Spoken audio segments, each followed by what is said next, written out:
2025 June 1 മുതൽ ഒട്ടേറെ സാമ്പത്തിക നിയമങ്ങളാണ് പുതിയതായി അവതരിപ്പിക്കപ്പെടുന്നത്. സാമ്പത്തിക മേഖലയിൽ സജീവമായി ഏർപ്പെടുന്ന വ്യക്തികളെയും ബിസിനസ്സുകളെയും ബാധിക്കുന്നതാണ് ഈ മാറ്റങ്ങൾ.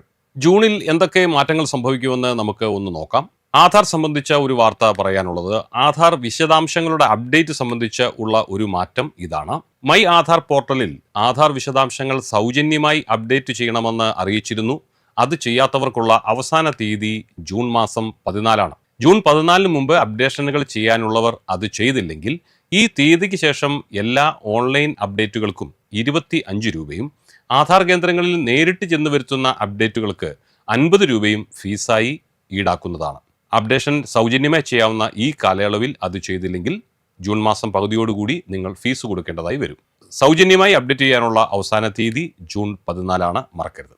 ക്രെഡിറ്റ് കാർഡ് ഉപഭോക്താക്കൾ ഈ വാർത്ത ശ്രദ്ധിക്കുക. ക്രെഡിറ്റ് കാർഡ് ഉപഭോക്താക്കൾ ബാധിക്കുന്ന നിരവധി മാറ്റങ്ങൾ ജൂൺ 1 മുതൽ പ്രാബല്യത്തിൽ വരുന്നു എന്നാണ് അറിയുന്നത്. ഓട്ടോ ഡെബിറ്റ് ചെയ്തില്ലെങ്കിൽ 2% പിഴ ചുമത്തിയേക്കാം എന്ന് കേൾക്കുന്നു.